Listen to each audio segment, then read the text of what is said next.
Programme کا آغاز کیا جاتا ہے۔ اعوذ باللہ من الشیطان الرجیم، بسم اللہ الرحمن الرحیم۔ حضرات و خواتین، القرآن کورسز نیٹ ورک پاکستان کے زیر اہتمام ہر ماہ کے دوسرے اتوار کو یہاں القرآن کورسز سینٹر بہادر آباد میں فکری موضوعات پر درس قرآن و حدیث منعقد کیے جاتے ہیں۔ آج کا درس قرآن اسی سلسلے کا حصہ ہے اور آپ حضرات و خواتین کے علم میں ہے کہ آج ہمارا موضوع مسلمانوں کے زوال سے دنیا کو کیا نقصان پہنچا کی نشست نمبر 2 ہے۔ آج حضرت مولانا محمد اسلم شیخو پوری صاحب دامت برکاتہم جن پوائنٹس اور جن نکات پر گفتگو کریں گے وہ درجہ ذیل ہیں۔ نمبر 1، مسلمانوں کو عروج کیسے حاصل ہوا۔ نمبر 2، مسلمانوں کے تنزل کا آغاز کب اور کیسے ہوا۔ نمبر 3، فتنہ تاتار نے عالم اسلام پر کیا اثرات مرتب کیے۔ نمبر 4، مسلمانوں کے زوال اور مغربی تہذیب کے عروج سے دنیا کس خسارے سے دوچار ہوئی۔ نمبر 5، دجالی تہذیب کے ترکیبی عناصر کیا ہیں۔ نمبر 6، ارباب کلیسا نے اہل علم پر کیا کیا مظالم ڈھائے۔ اور نمبر 7، امت مسلمہ کے زوال کو عروج میں کیسے تبدیل کیا جا سکتا ہے۔ میں حضرت سے گزارش کروں گا کہ درس قرآن و حدیث کا آغاز فرمائیں۔ الحمدللہ وحدہ والصلاة والسلام علی من لا نبی بعدہ، اما بعد فاعوذ باللہ من الشیطان الرجیم، بسم اللہ الرحمن الرحیم۔ وَكَذَلِكَ جَعَلْنَاكُمْ أُمَّةً وَسَطًا لِتَكُونُوا شُهَدَاءَ عَلَى النَّاسِ وَيَكُونَ الرَّسُولُ عَلَيْكُمْ شَهِيدًا، صدق اللہ العظیم۔ قابل احترام خواتین و حضرات، جیسا کہ آپ کو بتایا گیا، ہمارے آج کے درس قرآن کا موضوع بھی وہی ہے جو پچھلے ماہ درس قرآن کا موضوع تھا، یعنی مسلمانوں کے زوال سے دنیا کو کیا نقصان پہنچا۔ اور اس موضوع کے ضمن میں جو سوالات اٹھائے گئے ان میں سے 3 سوالات ایسے ہیں کہ ان کے جوابات گزشتہ درس میں دیے جا چکے ہیں، یعنی مسلمانوں کو عروج کیسے حاصل ہوا۔ نمبر 2، مسلمانوں کے تنزل کا آغاز کب اور کیسے ہوا۔ نمبر 3، فتنہ تاتار نے عالمی اسلام پر کیا اثرات ڈالے۔ آج اس ضمن کا چوتھا سوال اور اسی کے ضمن میں 5ویں سوال کا بھی جواب آ جائے گا کہ مسلمانوں کے زوال اور مغربی تہذیب کے عروج سے دنیا کس خسارے سے دوچار ہوئی۔ سب سے پہلے تو یہ جان لیں کہ خود مغربی تہذیب کیا ہے اور اس کا آغاز کب سے ہوا۔ تو عام طور پر بتایا جاتا ہے کہ مغربی تہذیب کا آغاز کم و بیش 300 سال پہلے ہوا، لیکن مغربی تہذیب کا نسلی اور نظریاتی تعلق جو ہے وہ یونانی اور رومی تہذیب سے ہے، جو کہ ہزاروں سال پرانی تہذیبیں ہیں۔ یونانی تہذیب کی 4 بڑی خصوصیات مورخین نے بیان کی ہیں۔ پہلی خصوصیت یہ کہ غیر محسوسات کی بے وقعتی، یعنی جو چیزیں حواس میں نہیں آتی، دکھائی نہیں دیتی، سنائی نہیں دیتی، جن کا مشاہدہ نہیں ہوتا، ان کا انکار، ان کی اہمیت کی کمی۔ جبکہ آپ جانتے ہیں کہ اسلام میں تو وہ چیزیں جن کو ہم مغیبات کہتے ہیں، یعنی جو چیزیں نظروں سے غائب ہیں، سب سے زیادہ اہمیت تو انہی کو حاصل ہے۔ چنانچہ قرآن کریم کا جو آغاز ہوا سورۃ البقرہ کی ابتدائی آیات، تو اللہ فرماتے ہیں الذین یؤمنون بالغیب، متقین کی، اللہ کے مقرب اور محبوب بندوں کی اور ایمان والوں کی پہلی صفت جو بیان فرمائی وہ یہ کہ وہ غیب پر ایمان رکھتے ہیں، یعنی ایسی چیزیں جن کا حواس سے ادراک نہیں ہو سکتا، جن کو دیکھا نہیں جا سکتا، جن کو چھوا نہیں جا سکتا، جن کو سونگا نہیں جا سکتا، جن کو سنا نہیں جا سکتا، ان چیزوں پر وہ ایمان رکھتے ہیں۔ تو پہلی خصوصیت جو یونانی تہذیب کی تھی وہ یہ کہ ایسی چیزوں کا انکار یا ایسی چیزوں کی بے وقعتی جن کا مشاہدہ نہیں کیا جا سکتا، جو محسوس نہیں کی جا سکتی۔ دوسری خصوصیت یونانی تہذیب کی جو تھی وہ یہ کہ اس میں روحانیت کی کمی تھی، مادیت پر زیادہ زور تھا۔ لیکن ایمان اور روحانیت یہ چندہ اہمیت اور عظمت ان کے دل میں نہیں رکھتے تھے۔ تیسری خصوصیت دنیا کی زندگی کی بہت زیادہ پرستش، دنیا کے ساتھ بہت زیادہ تعلق، فریفتگی کی حد تک، دیوانگی کی حد تک، عشق کی حد تک، مقصد اصلی کی حد تک، یعنی دنیا کو مقصد اصلی بنا لینا، یہ تیسری خصوصیت تھی۔ اور چوتھی خصوصیت یونانی تہذیب کی وطن کی محبت میں غلو، تشدد، افراط، مبالغہ۔ دیکھیے وطن کی محبت حدود کے دائرے میں ہو تو یہ کوئی بری چیز نہیں ہے، یہ مطلوب ہے، اسلام اس کی اجازت دیتا ہے۔ حدیث سے ثابت ہے حضور اقدس صلی اللہ علیہ وسلم کو اپنے وطن سے، صحابہ کرام کو اپنے وطن سے محبت تھی۔ صحابہ کرام مکہ سے ہجرت کر کے مدینہ منورہ چلے گئے، اور جو حضرات جا چکے وہ جانتے ہیں کہ مدینہ منورہ مکہ مکرمہ کے مقابلے میں بہت زرخیز، بہت سرسبز ہے، لیکن اس کے باوجود صحابہ اکرام کو مکہ بہت یاد آتا تھا۔ وہاں کی گنجی، ننگی، جلی ہوئی پہاڑیاں یاد آتی تھی، وہاں کی گھاس یاد آتی تھی، وہاں کی گلیاں، وہاں کے بازار یاد آتے تھے، اللہ کا گھر بھی یاد آتا تھا۔ تو وطن کی محبت انسان کی فطرت میں ہے اور اسلام اس سے منع نہیں کرتا، لیکن وطن کی محبت میں غلو یہ غلط ہے، وطن کو خدا کا درجہ دے دینا یہ غلط ہے۔ اگر ایمان پر وطن کو قربان کرنا پڑے تو قربان کیا جا سکتا ہے، یہ سستا سودا ہے، البتہ ایمان پر کسی چیز کو قربان نہیں کیا جا سکتا۔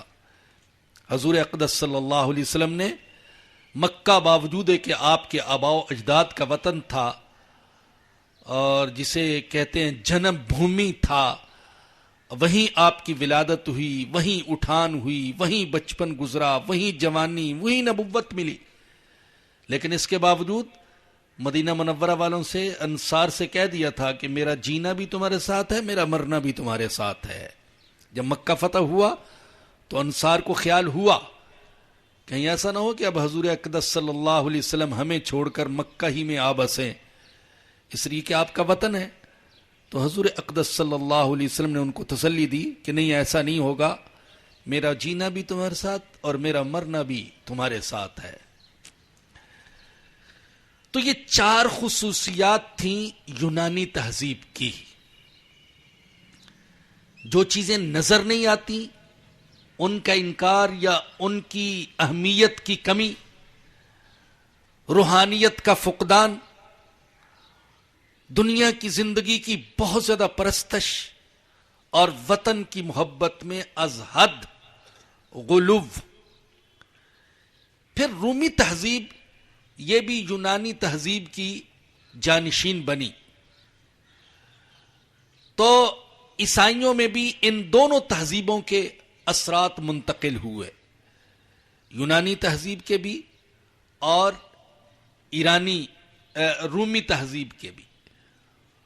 اور یہ جس کو ہم مغربی تہذیب کہہ رہے ہیں، اس کے اندر بھی یہ 4 چیزیں نظر آتی ہیں۔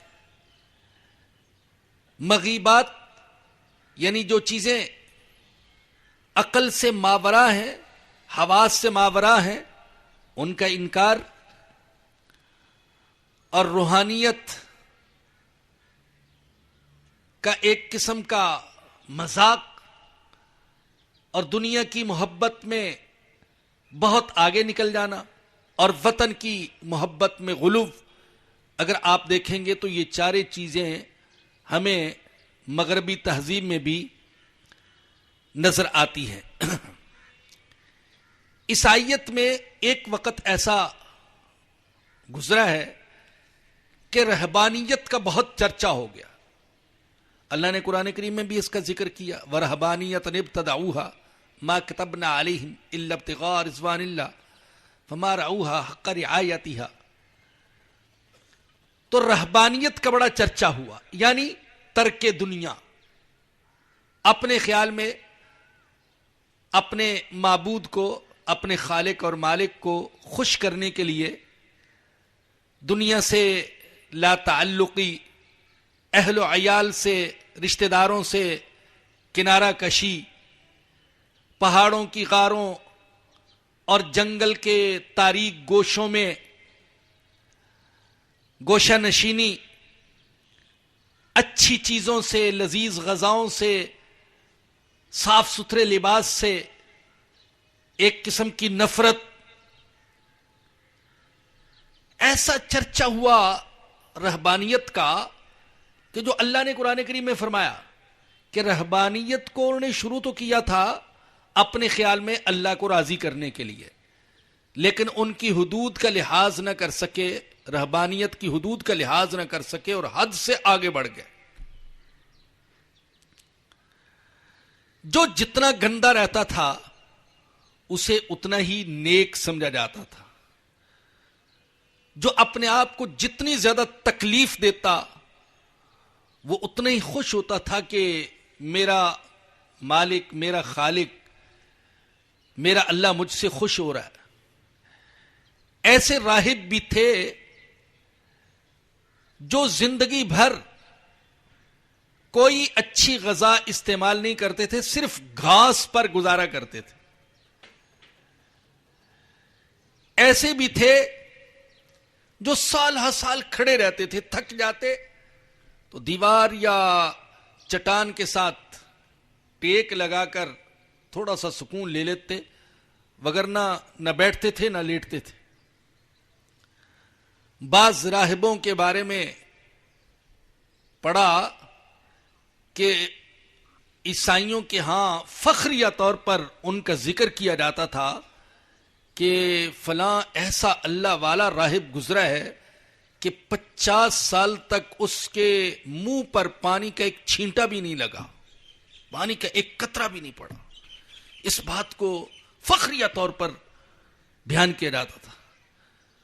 اور فلاں راہب ایسا گزرا ہے جس نے کئی سال تک کبھی غسل نہیں کیا، اور فلاں نے کبھی استنجا نہیں کیا۔ اس چیز کو فخریہ طور پر بیان کرتے تھے۔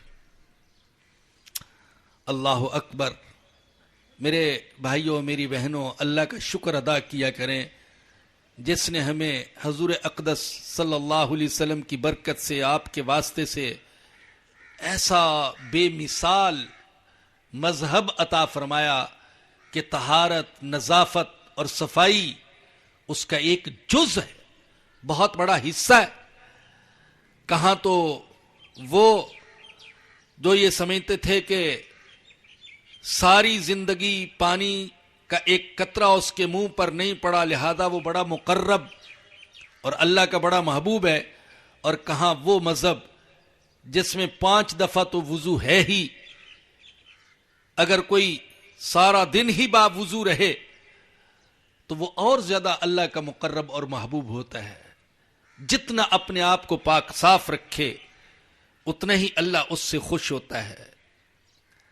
ہمارے آقا حضرت محمد الرسول اللہ صلی اللہ علیہ وسلم کا حال تو یہ تھا کہ آپ کے پسینے سے بھی خوشبو آتی تھی، لیکن اس کے باوجود آپ وضو کا اہتمام کرتے، غسل کا اہتمام کرتے، کپڑوں کی صفائی کا اہتمام کرتے، بالوں کی صفائی کا اہتمام کرتے، اور اپنے زمانے کی جو سب سے قیمتی خوشبو ہوتی تھی وہ استعمال فرماتے۔ تو بتا یہ رہا تھا کہ ایک وقت عیسائیت پر یہ ایسا گزرا کہ رہبانیت کا بڑا چرچا، یہ سمجھ لیا گیا تھا کہ اللہ کو خوش کرنے کا طریقہ یہ ہے کہ دنیا اور دنیا کے تقاضوں اور دنیا کی ذمہ داریوں اور اہل و عیال اور قرابت داروں سے اور لذیذ غذاؤں اور صاف ستھرے لباس سے بالکل دور رہا جائے تو اللہ خوش ہوگا۔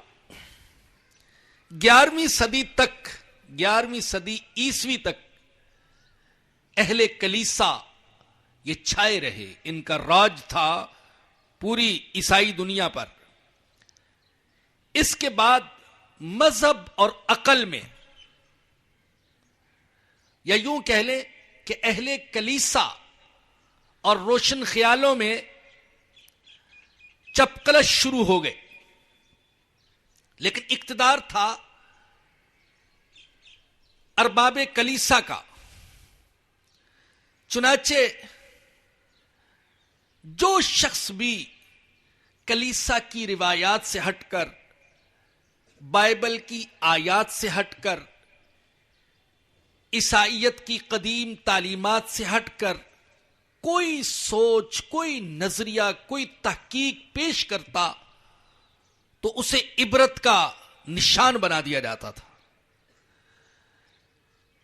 لکھا ہے کہ تقریباً 3 لاکھ دانشوروں، روشن خیالوں، سائنسدانوں، موجدوں، محققوں کو عبرتناک سزائیں دی گئیں، جن کا اندازہ آپ اس سے لگا سکتے ہیں کہ ان میں سے 32,000 کو زندہ جلا دیا گیا۔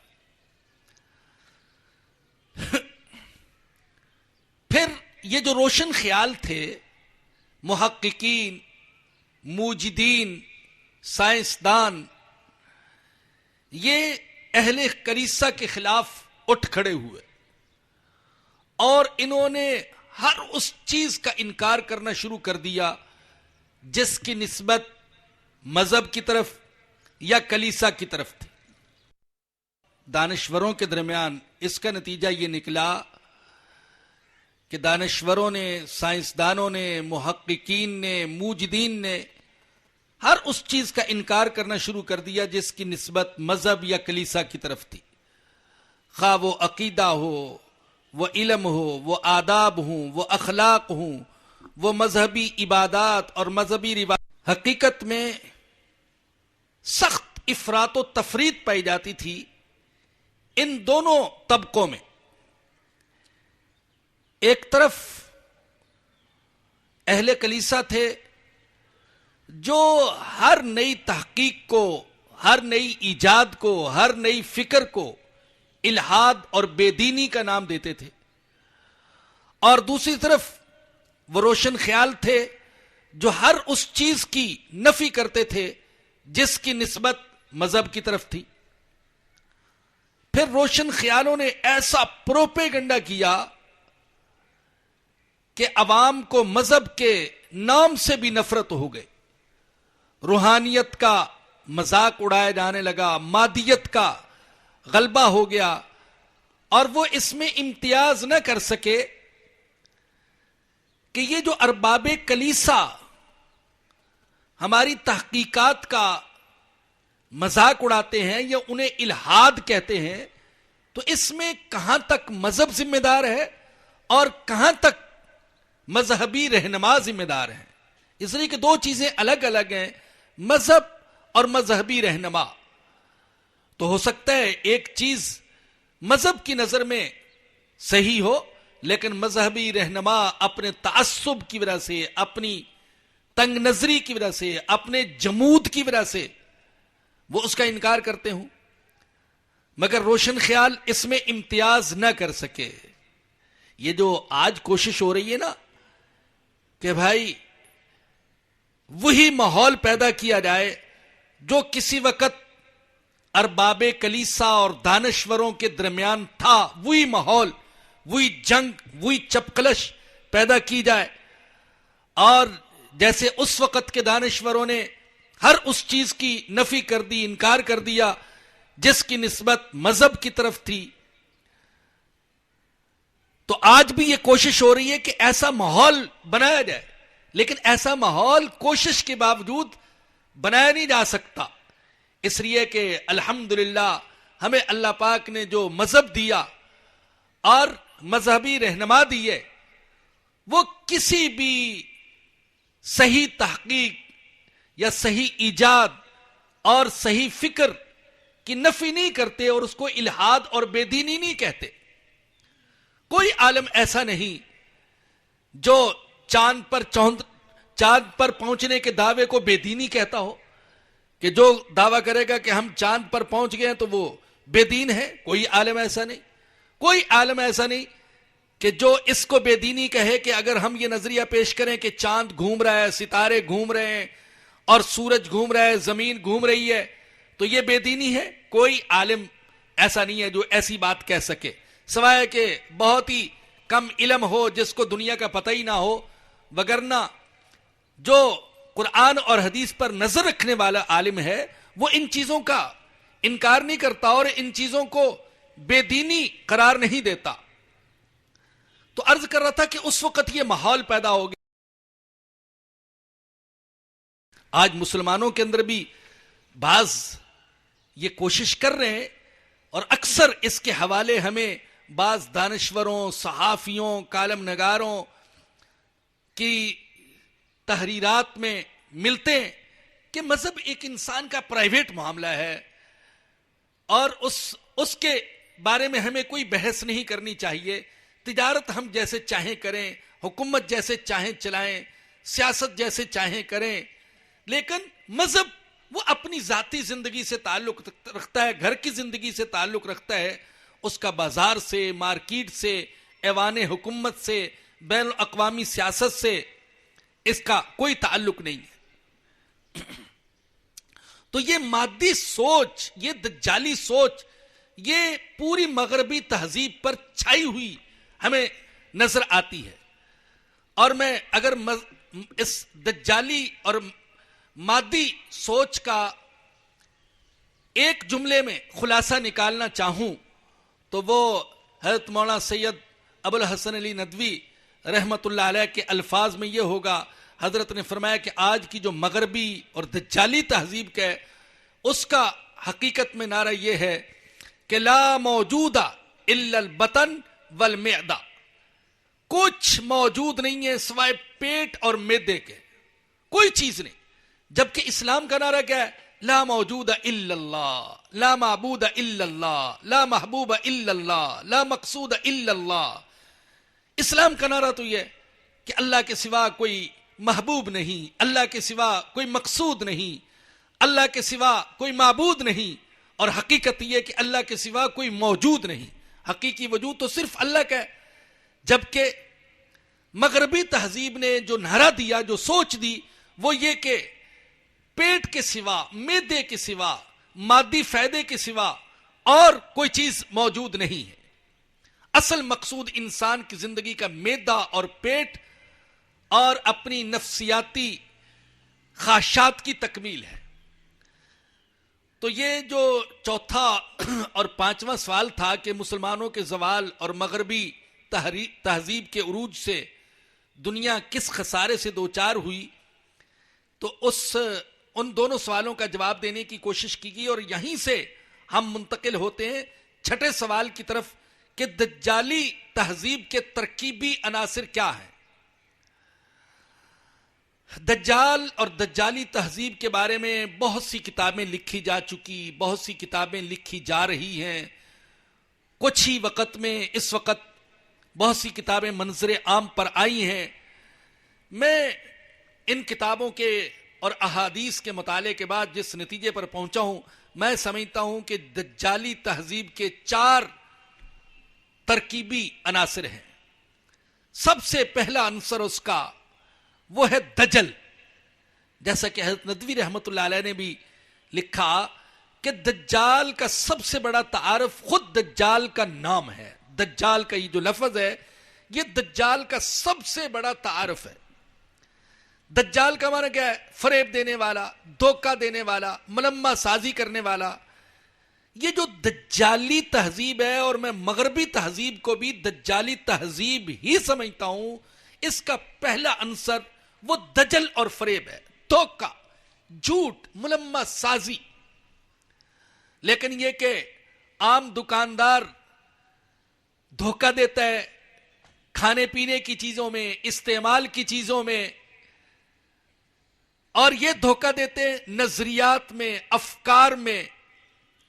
اپنے جھوٹے نظریات کو انہوں نے ملمہ سازی کے زور پر پوری دنیا میں مقبول کروا دیا، ان کا پرچار کر دیا۔ مثال کے طور پر ان کا ایک نعرہ آزادی نسواں، عورت کو آزادی دی جائے۔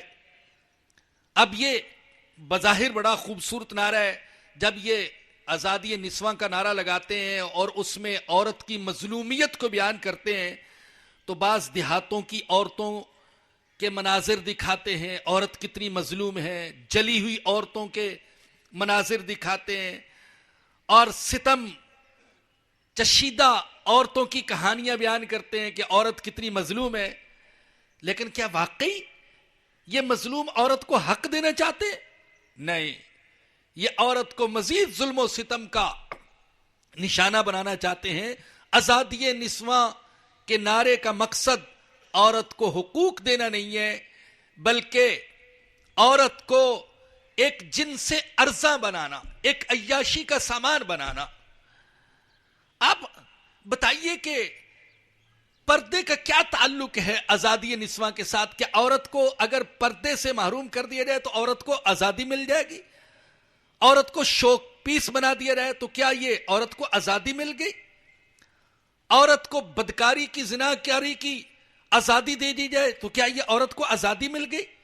تو بظاہر یہ الفاظ بڑے خوبصورت، آزادی نسواں، نعرہ بڑا پرکشش، لیکن اس کے پیچھے جو مقاصد ہیں وہ بڑے خطرناک ہیں کہ ہمارے خاندانی نظام کو، دنیا بھر کے خاندانی نظام کو تباہ کرنا چاہتے ہیں، اس طریقے سے کہ نکاح کی ضرورت ہی محسوس نہ کی جائے، مقصد بن جائے اپنی شہوت کی پیاس بجانا، خواہ وہ کسی بھی طریقے سے بجھا لی جائے، جو چاہے جس عورت کے ساتھ چاہے اپنی شہوانی پیاس بجھا لے، باقی نکاح کی ضرورت نہ رہے۔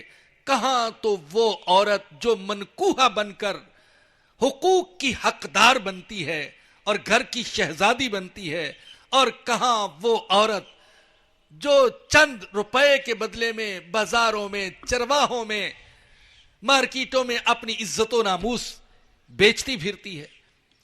تو مقصد عورت کو حقوق دینا نہیں ہے، لیکن نعرہ بڑا پرکشش ہے۔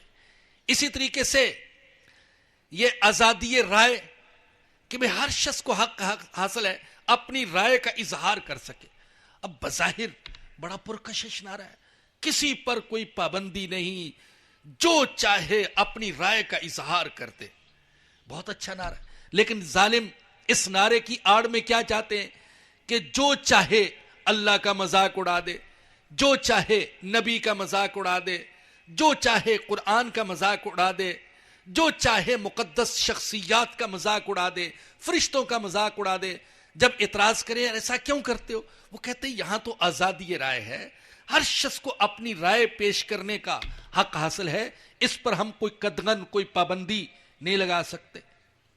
ایک تیسرا نعرہ ان کا دیکھیں، معیار زندگی کی بلندی، معیار زندگی کو بلند کیا جائے۔ یہ معیار زندگی کا بلند کرنا، یہ نعرہ کتنا پرکشش ہے کہ زندگی کا معیار بہتر سے بہتر ہو، لیکن اس نعرے کے ضمن میں کیا کیا جا رہا ہے؟ خواہشات بے پناہ، خواہشات کو بہت بڑھا دیا گیا، جبکہ آمدنی کے ذرائع کم، چنانچہ ہر شخص پریشان ہے، ہر شخص سودی قرضے لینے پر مجبور ہے تاکہ اپنے معیار زندگی کو بلند کر سکے۔ میں بھی چاہتا ہوں، زید بھی چاہتا ہے، بکر بھی چاہتا ہے، خالد بھی چاہتا ہے میری زندگی کا معیار بلند ہو۔ جو جھونپڑا نہیں بنا سکتا وہ بنگلہ بنانے کے چکر میں ہے، جو موٹر سائیکل نہیں خرید سکتا وہ کار خریدنے کے چکر میں ہے۔ معیار زندگی کی بلندی، سودی قرضے لے رہے ہیں، ساری انسانیت کو سودی قرضوں میں جھکڑ دیا گیا۔ تو یہ جو دجالی تہذیب کا ہے، اس کا پہلا عنصر، پہلا لازمی جز وہ دجل اور فریب ہے۔ کہتے کچھ ہیں اور مقاصد کچھ اور ہیں۔ دوسرا میں جو سمجھا ہوں اس کا عنصر وہ مادیت، بس جو کچھ ہے یہ ظاہر نظر آنے والی زندگی ہے، روحانیت کوئی چیز نہیں ہے۔ اور تیسرا اس کا بنیادی عنصر وہ لذتیت، لذت حاصل کرنا۔ لذت حاصل کرنا یہ دجالی تہذیب کا ایک بنیادی عنصر ہے۔ ہر شخص کو حق حاصل ہے جس طریقے سے چاہے لذت حاصل کرے۔ اور چوتھا اس کا عنصر وہ شہوانیت۔ یہ چار بنیادی عناصر ہیں۔ ابھی آپ نے دیکھا کہ اخبارات میں، ابھی میں نے پرسوں ہی خبر پڑھی کہ امریکی صدر اوباما نے ہم جنس پرستوں کی حمایت کی۔ آپ اندازہ کیجئے، پڑھے لکھے لوگ ہیں، ہم جنس پرستی کی حمایت کی جا رہی ہے، فطرت کے خلاف جنگ کی جا رہی ہے۔ اور جب اس نے ہم جنس پرستوں کی حمایت کی تو اخبارات نے لکھا کہ اس کی حمایت میں ایک دم امریکہ میں اضافہ ہو گیا ہے، لوگ اس کی طرف پلٹ پڑے۔ یعنی ایک فرد کا تباہ ہونا الگ رہا، ایک گاؤں کا تباہ ہونا الگ رہا، پورا معاشرہ، پورا ملک انارکی کی طرف، اللہ کی بغاوت کی طرف جا رہا ہے۔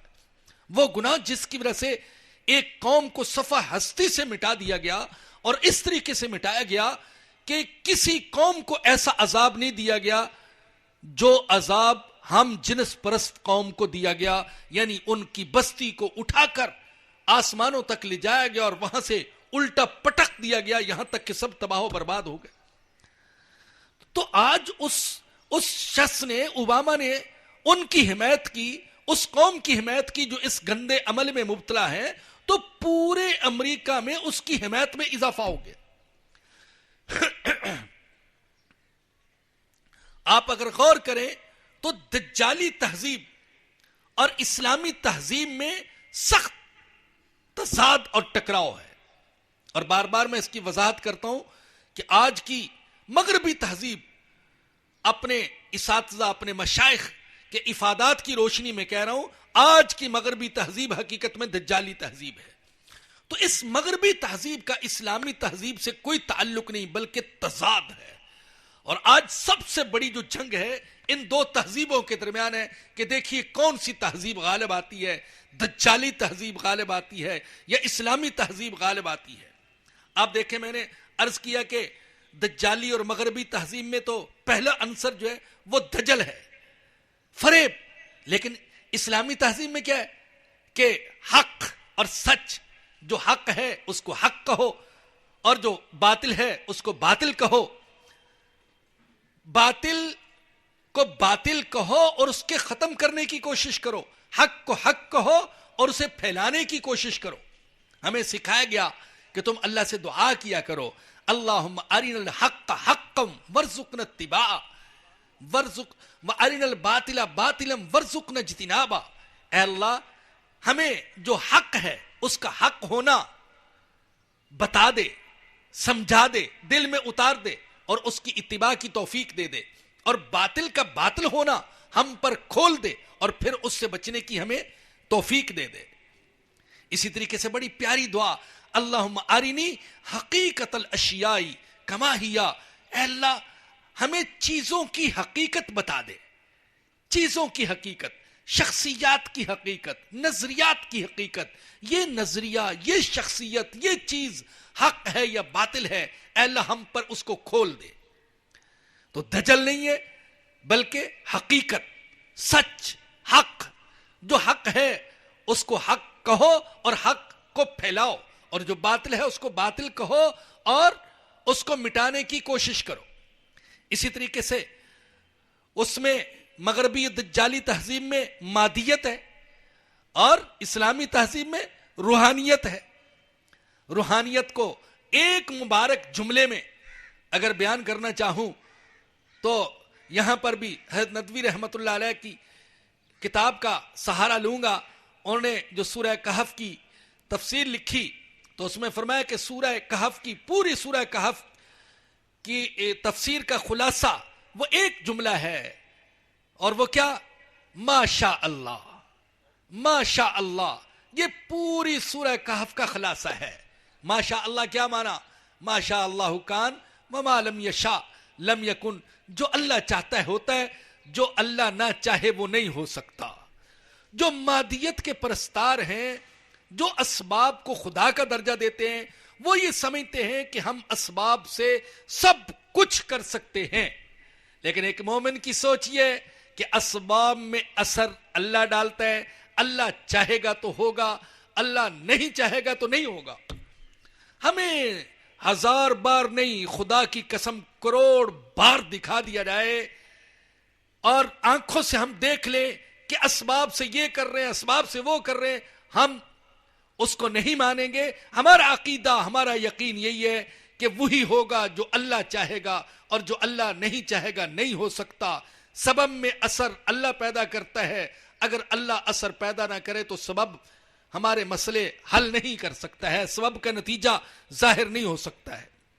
اسی طریقے سے میں نے عرض کیا کہ اس میں لذتیت اور شہوانیت یہ بنیادی عناصر ہیں. اسلام کہتا ہے لذت کا حصول جائز ہے لیکن حدود کے دائرے میں، شہوت کی تکمیل جائز ہے لیکن حدود کے دائرے میں. حد سے، اسلامی حدود سے آگے بڑھ کر کسی لذت کا حصول اور کسی شہوت کی تکمیل، یہ اسلام اس کی ہمیں اجازت نہیں دیتا ہے. تو بھائی یہ دجالی تہذیب کے بنیادی 4 عناصر ہیں. اللہ تعالی ہمیں اس دجالی تہذیب سے حد الامکان بچنے کی توفیق عطا فرمائے. اب آخری سوال کی طرف آ رہا ہوں. سوال یہ تھا کہ امت مسلمہ کے زوال کو عروج میں کیسے تبدیل کیا جا سکتا ہے. میں یہاں حضرت امام مالک رحمت اللہ علیہ کے اس مشہور قول کا سہارا لوں گا جس میں وہ فرماتے ہیں لا یصلح آخر هذه الامہ الا بما صلح به اولها.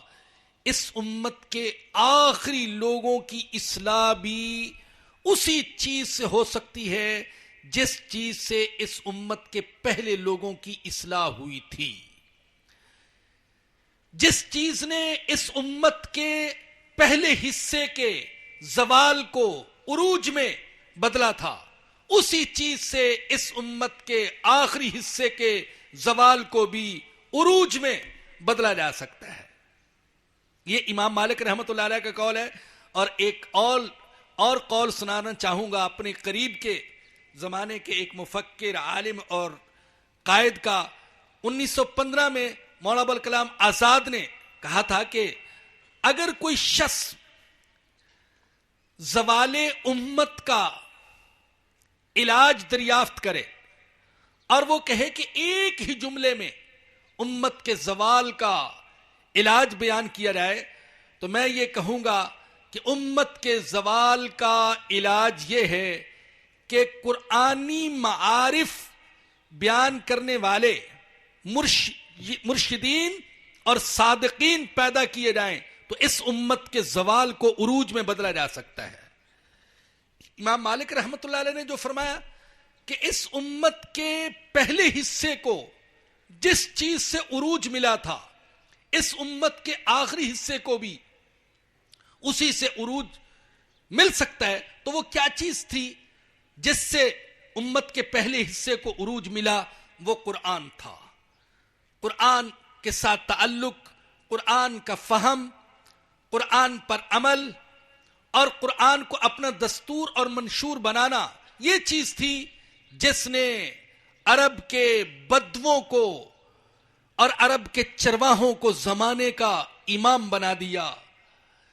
اور حضرت عمر بن خطاب رضی اللہ عنہ کے الفاظ میں جو پہلے بھی سنایا تھا، حضرت عمر فاروق رضی اللہ عنہ نے ایک موقع پر فرمایا تھا صحابہ سے کہ ہم عرب دنیا کی سب سے ذلیل قوم تھے، ہمیں نفرت کی نظر سے دیکھا جاتا تھا، لیکن ہمیں عزت ملی، عروج ملا کلمہ طیبہ لا الہ الا اللہ کی بنیاد پر۔ اگر ہم دوسری چیزوں میں عروج اور کمال تلاش کریں گے تو پھر ہم دوبارہ ذلیل ہو کر رہ جائیں گے۔ تو میرے بھائیوں، میری بہنوں، امت کے پہلے حصے کو عروج ملا، کمال ملا قرآن کی بنیاد پر، ایمان کی بنیاد پر۔ آج بھی اگر عروج اور کمال مل سکتا ہے تو وہ قرآنی تعلیمات کی اتباع کی بنیاد پر۔ میں تیسرا قول اس موقع پر سنانا چاہوں گا، ایک امام مالک رحمۃ اللہ علیہ کا قول، ایک مولانا آزاد کا، اور تیسرا حضرت شیخ الہند مولانا محمود حسن رحمۃ اللہ علیہ کا، جو بارہا آپ نے سنا ہوگا۔ اور واقعتاً حضرت شیخ الہند رحمۃ اللہ علیہ اس بر صغیر میں امت کا ان سے بڑا شاید نباز، ہمدرد اور خیرخواہ شاید ان کے بعد کوئی پیدا نہیں ہوا ہے۔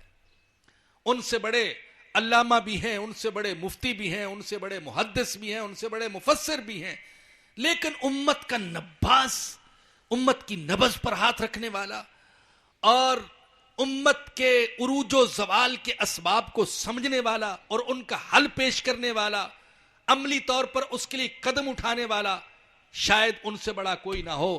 تو مولانا محمود حسن رحمۃ اللہ علیہ جب مالٹا سے رہا ہو کر تشریف لائے تھے تو مشہور ہے انہوں نے فرمایا کہ میں نے جیل کی تنہائیوں میں مسلمانوں کے زوال پر، پستی پر غور کیا تو دو سبب سمجھ میں آئے، ایک تو امت کے اندر انتشار اور افتراق، اور دوسرے امت کی قرآن سے دوری، یہ ہے امت کے زوال کا سبب۔ اور فرمایا کہ میں جیل ہی سے عزم کر کے آیا ہوں کہ حد الامکان انتشار اور افتراق کو ختم کرنے کی کوشش کروں گا اور قرآنی تعلیمات کو عام کرنے کی کوشش کروں گا، بچوں کے لیے مکاتب قائم کروں گا اور بڑوں کے لیے درس قرآن کے حلقے وہ قائم کروں گا۔ تو یہ تین نام ہو گئے۔ ایک چوتھا نام میں پیش کرنا چاہوں گا شاعر مشرق علامہ اقبال رحمۃ اللہ علیہ کا، اور میں چونکہ بعض اوقات ان کا ذکر کرتا رہتا ہوں، علامہ اقبال رحمۃ اللہ علیہ کا، اور بعض حضرات جو دیکھتے ہیں کہ وہ تو داڑھی منڈے تھے اور پھر ان کی بعض باتیں بھی ایسی ہیں کہ ان سے بعض لوگوں کو اختلاف ہے، تو ان کو تعجب ہوتا ہے کہ اقبال کی کیوں تعریف کی جا رہی ہے۔ تو اس لیے میں اپنے دفاع کے لیے اور اپنی بات کو مؤکد اور مؤید بنانے کے لیے کم از کم دو ناموں کا سہارا لیا کرتا ہوں۔ ایک تو مفکر اسلام حضرت مولانا سید ابو الحسن علی ندوی رحمۃ اللہ علیہ، وہ صرف بہت بڑے عالم ہی نہ تھے بلکہ واقعتاً امت کے بہت بڑے ہمدرد اور خیرخواہ بھی تھے، اور عالمی سطح پر ان کی علمیت کو، ان کی عملیت کو، ان کے مقام کو، ان کے کمال کو تسلیم کیا گیا۔ تو انہوں نے روائے اقبال کے نام سے عربی میں کتاب لکھی جس میں عالم عرب کو اقبال کی شاعری سے، اقبال کی فکر سے روشناس کروایا۔ اور دوسرا نام ڈاکٹر غلام مصطفیٰ خان صاحب رحمۃ اللہ علیہ، حیدرآباد والے، انتقال فرما گئے، قدیم اور جدید دونوں علوم کے وہ حامل تھے، اور پاکستان میں ان کو یہ اعزاز حاصل ہے کہ ان کی سرپرستی میں جتنے طلباء نے پی ایچ ڈی کیا، غالباً پاکستان کی تاریخ میں اتنے طلباء نے کسی کی سرپرستی میں پی ایچ ڈی نہیں کیا، اور 100 کے قریب کتابیں لکھی، اور ان کی وہ بہت ہی زبردست کتاب اقبال اور قرآن، 1200-1300 صفحے کی کتاب ہے، جس میں انہوں نے کوشش کی ہے کہ یہ بتائیں کہ اقبال کی شاعری حقیقت میں قرآن کی ترجمانی ہے، الا ماشاء اللہ۔ تو میں اقبال کا حوالہ دیتا ہوں، نہ تو میں ان کو مفتی سمجھتا ہوں، نہ محدث، نہ مطلق مقتدا کہ ان کی ہر بات میں اقتدا کی جا سکے اور ان کی ہر بات کو صحیح تسلیم کیا جا سکے، لیکن اس میں شک نہیں کہ اقبال امت کا ایک خیر خواہ تھا، اور قرآن کریم کا طالب علم اور قرآن کریم کا ترجمان تھا۔ ممکن ہے اس سے کہیں کچھ غلطی ہو گئی ہو، لیکن جان بوجھ کر میرا گمان یہ ہے کہ انہوں نے کہیں بھی قرآن کے خلاف کوئی بات نہیں کہی، یا قرآن کے مقاصد اور معانی کو توڑ مڑوڑ کر پیش کرنے کی کوشش نہیں کی، بلکہ سچی بات تو یہ کہ میں ان کا یہ دعویٰ پڑھ کر لرز گیا۔ ایک جگہ وہ کہتے ہیں، اے اللہ، اگر میں نے اپنی شاعری میں کوئی بات قرآن کی ترجمانی کے، قرآن کے مقاصد کے خلاف کہی ہو تو مجھے قیامت کے دن حضور اقدس صلی اللہ علیہ وسلم کے قدموں کے بوسے سے محروم فرما دینا، اور مجھے قیامت کے دن سر عام رسوا کر دینا۔ یہاں تک کہ اللہ تعالیٰ سے انہوں نے مناجات کی۔ تو بہرحال اقبال بھی قرآن کے حوالے سے، اور امت نے جو قرآن کے بارے میں رویہ اختیار کیا اس کے حوالے سے جو کچھ کہتے ہیں، میں چند اشعار ضرور آپ کو سنانا چاہوں گا۔ اقبال کہتے ہیں، زیادہ تر تو اشعار ان کے فارسی میں ہیں، کچھ اردو میں بھی ہیں، کہتے ہیں، خار از مہجوری قرآن شدی، شکوہ سنجے گردش دوران شدی۔ اے مسلمان، تو ذلیل و خوار تو ہو گیا ہے قرآن کو چھوڑ کر، مگر شکوہ کرتا ہے گردش دوران کا۔ مسلمان اصل تو ذلیل ہوا، پستی میں گیا قرآن کو چھوڑنے کی وجہ سے، لیکن شکوہ کرتا ہے مغربی سازشوں کا، سامراجی سازشوں کا، گردش دوران کا، لیکن جو اصل حقیقت ہے اس کا اقرار نہیں کرتا۔ اور پھر وہ کہتے ہیں، اے چوں شبنم بر زمیں افگندائی، در بغل داری کتاب زندائی۔ اے وہ مسلمان کہ تو شبنم کے قطرے کی طرح زمین پر ذلیل ہو کر پڑا ہوا ہے، تیری بغل میں زندہ کتاب ہے، اگر تو اس کو تھام لے تو اللہ تعالیٰ تجھے عزت و رفعت سے نواز سکتے ہیں۔ اور کہتے ہیں، وہ معزز تھے زمانے میں مسلمان ہو کر، اور تم خار ہوئے تار کے قرآن ہو کر۔ اور پھر کہتے ہیں، جانتا ہوں میں یہ امت حاملے قرآن نہیں ہے، وہی سرمایہ داری بندہ مومن کا دین۔ ہم سرمایہ دارانہ نظام کے خلاف تو بولتے ہیں، امریکہ کے سرمایہ دارانہ نظام کے خلاف، برطانیہ کے، مغرب کے سرمایہ دارانہ نظام کے خلاف، لیکن آج عالم اسلام نے کون سا نظام اپنایا ہوا ہے؟ کیا یہ اسلامی نظام ہے؟ کیا یہ قرآنی نظام ہے؟ نہیں، وہی مغرب کا سرمایہ دارانہ نظام ہے جو مسلمان نے اپنا رکھا ہے۔ تو اقبال کہتے ہیں، جانتا ہوں میں یہ امت حاملے قرآن نہیں ہے، وہی سرمایہ داری بندہ مومن کا دین۔ اور پھر کہتے ہیں، بآیاتش ترا کارے جز اینیس کہ از یاسین او باسا میری۔ اے مسلمان، تیرا قرآن کے ساتھ بس اتنا ہی تعلق رہ گیا ہے کہ تیری سوچ یہ ہے کہ اگر قریب المرگ کے قریب یاسین پڑھی جائے تو جان آسانی سے نکل جاتی ہے۔ بس یہ مسلمان کی سوچ رہ گئی کہ مرنے والے کے پاس یاسین پڑھ دو تو جان آسانی سے نکل جائے گی۔ او اللہ کا بندہ، یہ کتاب مردوں کے لیے نازل نہیں ہوئی، زندوں کے لیے نازل ہوئی ہے، یہ تجھے عزت دینے کے لیے نازل ہوئی۔ اللہ کے نبی نے فرمایا، ان اللہ یرفع بہذا الکتاب اقواما ویضع بہ آخرین۔ اللہ اس کتاب کی وجہ سے بعض کو ذلیل کرتا ہے، بعض کو عزت عطا فرماتا ہے۔ اور کہتے ہیں، ذرا توجہ سے سنیے گا، فرماتے ہیں، صوفیے پشمینہ پوش حال مست از شراب نغمہ قوال مست، آتش از شیر عراقی در دلش، ور نمی سازت بقرآن محفلش۔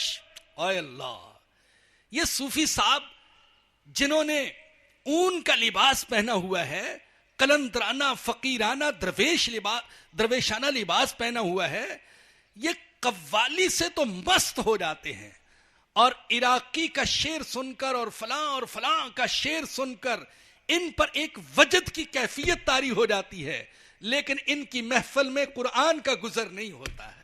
اللہ اکبر!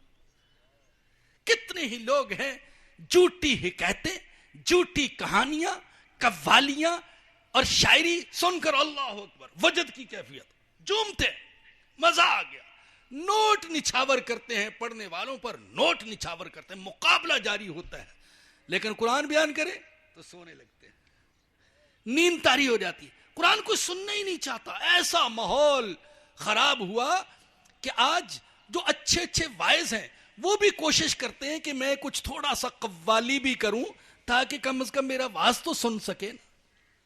تو بڑے بڑے خطیب اور وائز وہ بھی قوال بن گئے تاکہ لوگ ان کی تقریر تو سن سکیں، اس لیے کہ وہ جانتے ہیں کہ اس کے بغیر کوئی تقریر سنتا ہی نہیں ہے۔ اور کہتے ہیں وائز دست زن و افسانہ بند، معنی او پست و حرف او بلند، از خطیب و دیلمی گفتار او با ضعیف و شاذ و مرسل کار او۔ یہ وائز جو ہاتھ ہلا ہلا کر تقریر کرتا ہے، اقبال کہتے ہیں اس کے الفاظ بہت اونچے، معنی اور مقصد بڑا پست۔ کبھی خطیب کی موضوع روایتیں بیان کرتا ہے، کبھی دہلمی کی موضوع روایتیں بیان کرتا ہے، لیکن قرآن بیان نہیں کرتا۔ ہائے اللہ! اور کیا آخری اشعار سنا رہا ہوں، اور سچی بات یہ کہ میں نہیں دیکھتا کہ کہنے والا کون ہے، لیکن اللہ نے عجیب اشعار کہلوا دیے اقبال سے، عجیب کہلوا دیے۔ کہتے ہیں فاش گویم آنچ در دل مزمرست، این کتابیں نیست چیزیں دیگر است۔ ہائے اللہ! کہتے ہیں جو میرے دل میں بات چھپی ہوئی ہے میں علل اعلان کہہ دینا چاہتا ہوں، قرآن کتاب نہیں ہے، یہ تو کوئی اور ہی چیز ہے۔ اس کی تاثیر، اس کی جامعیت، اس کی معنویت، اس کی گہرائی، وہ مجھے یہ کہنے پر مجبور کرتی ہے کہ لوگوں جو تم رسمی طور پر قرآن کو کتاب سمجھتے ہو تو یہ وہ کتاب نہیں ہے، یہ تو کوئی اور ہی چیز ہے۔ مثل حق پنہا وہم پیدا استی، زندہ و پائندہ و گویا استی۔ اے اللہ! کیا عجیب شعر ہے۔ کہتے ہیں یہ اللہ تعالیٰ کی طرح، یہ کتاب، یہ قرآن اپنے نازل کرنے والے اللہ کی طرح ظاہر بھی ہے، پوشیدہ بھی ہے۔ ہائے اللہ! آپ نہیں سمجھے کیا بات کہہ گئے اقبال۔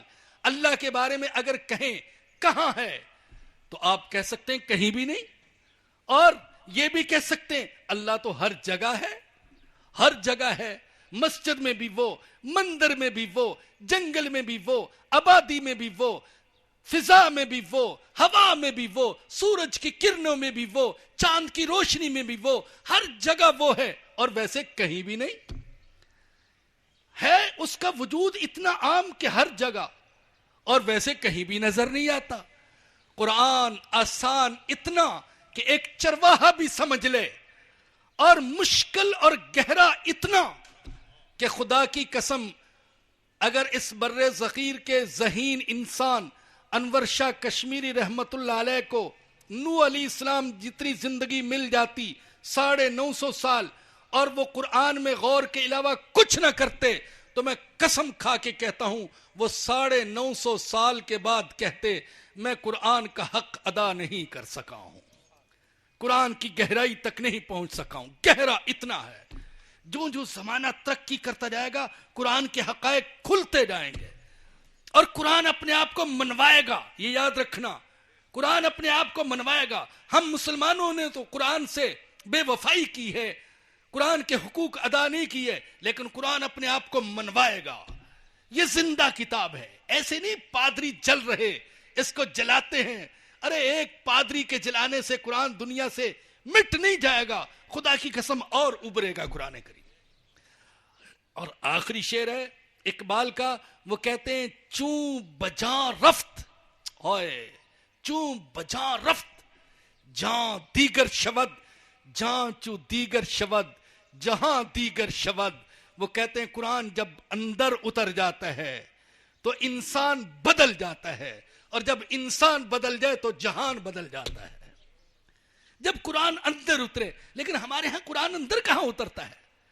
اللہ کے نبی نے فرمایا تھا وہ وقت آئے گا لوگ قرآن پڑھیں گے لیکن حلق سے نیچے نہیں اترے گا. ہم ہیں وہ لوگ، ہم ہیں، جھوٹ کیوں بولیں، سچائی کا اقرار کرو. ہم ہیں وہ لوگ کہ ہمارے حلق سے قرآن نیچے نہیں اترتا، اوپر اوپر سے لفظ بھی ہیں، آواز بھی ہے، قراتیں بھی ہیں، تجوید بھی ہے، تلفظ بھی ہے، سب کچھ ہے، لیکن قرآن اندر نہیں اترتا. اندر اتر جائے تو جان بدل جائے، انسان بدل جائے، اور جب انسان بدلے گا تو پھر جہان بدل جائے گا. اور مجھے یقین ہے جب قرآن کریم کے ساتھ ہم سچا تعلق قائم کریں گے، قرآن کریم کے سارے حقوق ادا کریں گے، اس کی تلاوت کریں گے، اس کو سمجھیں گے، اس پر عمل کریں گے، اس کو دوسروں تک پہنچانے کی کوشش کریں گے، اس کو اندر اتار لیں گے، تو خدا کی قسم ہم بدل جائیں گے. ہمارا زوال عروج میں بدل جائے گا، یہ دنیا پھر ہماری ہوگی. ہم قرآن کو اپنا قائد مانیں گے، دنیا ہمیں اپنا قائد مان لے گی. صحابہ نے قرآن کو قائد مانا تھا، قرآن کے پیچھے چلے، قرآن نے ان کو بلندی عطا کر دی. ہمارا زوال عروج میں نہیں بدل سکتا جب تک کہ ہم قرآن کو نہ تھامیں. یہ آخری نقطہ ہے، آخری بات ہے. اللہ تعالیٰ مجھے اور آپ سب کو قرآن کریم کے سارے حقوق ادا کرنے کی توفیق عطا فرمائے. وآخر دعوانا الحمدللہ رب العالمین.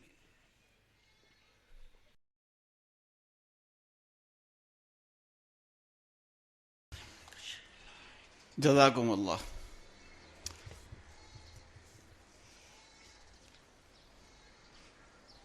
حضرت مولانا ابھی انتہائی فکر انگیز گفتگو کر رہے تھے قرآن کریم کے حوالے سے، یعنی کہ زندوں کے زندہ کلام کے حوالے سے. اور آج ہمارے اعلانات کا بیشتر حصہ قرآن کریم کے نشر و اشاعت، اس کے پیغام کے نشر و اشاعت اور ترجمہ تفسیر کی کلاسز اور جو مختلف تصانیف اس حوالے سے لکھی گئی ہیں، اسی پر انشاءاللہ ہمارے اعلانات مشتمل ہوں گے. آپ یہ سارے اعلانات سنتے ہوئے جائیں، اس لیے کہ اب ہم ایک مقصد کی طرف بڑھ رہے ہیں، اور مقصد کے لیے کوئی اس کا حل بھی ہونا چاہیے. اور حل کے حوالے سے ہمارے پاس جو فینومیننس ہیں وہ ہم آپ کے سامنے واضح کرتے ہیں. سب سے پہلے تو میں نئے آنے والے حضرات سے گزارش کروں گا، اور خواتین سے بھی، کہ اگر انہوں نے ابھی تک اپنے موبائل نمبر ہمارے یہاں نوٹ نہیں کروائیں تو کروا دیں، تاکہ ہمارے تمام اعلانات اور تمام پروگرامز وغیرہ جو بھی ہوتے ہیں یہاں منعقد یا ہمارے سینٹرز میں، اس کے اعلانات آپ تک پہنچ جایا کریں. دوسرا اعلان یہ ہے کہ اگلا ماہانہ درس قرآن کریم انشاءاللہ تعالی 10 جون کو یہیں القرآن کورسز سینٹر میں صبح 11:30 بجے منعقد ہوگا. انتہائی اہم اعلان یہ تھا کہ حضرت مولانا محمد اسلم شیخو پوری صاحب سالہ سال تک مدنی مسجد نارتھ ناظم آباد میں درس قرآن کریم دیتے رہے، اور الحمدللہ اس کو اللہ تعالیٰ نے بے پناہ قبولیت سے نوازا. نہ صرف یہ بلکہ درس قرآن .com جو اس وقت دنیا میں اردو کی سب سے بڑی ویب سائٹ ہے، اس پر مولانا کے تمام دروس بالکل ترتیب کے ساتھ لگے ہوئے ہیں، اور اس سے ہزاروں نہیں بلکہ دنیا بھر کے لاکھوں انسان مستفید ہو چکے ہیں. نہ صرف مسلم بلکہ نون مسلمز نے بھی اس سے استفادہ حاصل کیا ہے. حضرت نے جو پارہ عامہ وہاں بیان کیا تھا، اس کو ہمارے ایک دوست مولانا اشفاق احمد صاحب نے جمع کیا ہے کتابی صورت میں، اور یہ انتہائی خوبصورت انداز میں اس کو شائع کیا گیا ہے۔ ایک آسان درس قرآن اس کا نام ہے، اور حضرت مولانا کا انداز بیان آپ نے ملاحظہ کیا ہوگا کہ انتہائی سلیس، انتہائی آسان، اور حضرت جو آیتیں بیان کرتے ہیں اور آیتوں کی ترجمہ و تفسیر بیان کرتے ہیں، تو اس کے بعد جو ہے موجودہ دور میں امت اس سے کس طریقے سے رہنمائی حاصل کر سکتی ہے، اس کو بھی پورے طور پر واضح کرتے ہیں۔ تو پارہ اما جو عموماً ہم اپنی نمازوں میں بھی پڑھتے ہیں، ہمیں ان کے معانی اور مطالب بھی آنے چاہیے۔ ظاہر سی بات ہے جب ہم اس قسم کی کتب کا اور اس قسم کے تراجم اور تفاسیر کا مطالعہ کریں گے تو یہ ہمارے لیے اور زیادہ آسان ہو جائے گا۔ انتہائی خوبصورت طباعت ہے، اور الحمدللہ پیپر بھی بڑا اچھا یوز کیا گیا ہے، پلس اس کی جلد اتنی خوبصورت ہے کہ جہاں سے بھی کھولو بند نہیں ہوتی ہے۔ ہم اس کو گفٹ کے طور پر بھی اپنے احباب میں پیش کر سکتے ہیں۔ ہمارے یہاں شادیوں میں، دیگر تقاریب میں اور قسم کے گفٹس کا رواج ہے، تو ہم اس قسم کے گفٹس کو بھی رواج دیں تاکہ قرآن کریم کے مطالب اور معانی اور جو اس سے ہم مقاصد امت مسلمہ اس دنیا کے اندر غلبہ دین کا جو مقصد حاصل کرنا چاہتی ہے وہ آسان سے آسان تر ہو۔ باہر اسٹال پر اس کے 2 ایڈیشنز موجود ہیں، ایک تو عمدہ ایڈیشن اور ایک سادہ ایڈیشن۔ عمدہ ایڈیشن کا ہدیہ 320 روپے رکھا گیا ہے، جبکہ درمیانی ایڈیشن ہے وہ 270 روپے رکھا گیا ہے۔ خواتین میں ہم پہنچا نہیں سکے تھے، اس لیے خواتین بھی یہاں باہر سے ہی یہ لے سکتی ہیں۔ دوسری عظیم خوشخبری یہ ہے کہ میں ہر ماہ آسان ترجمہ قرآن حضرت مفتی محمد تقی عثمانی صاحب دامت برکاتہم کا اعلان کرتا ہوں۔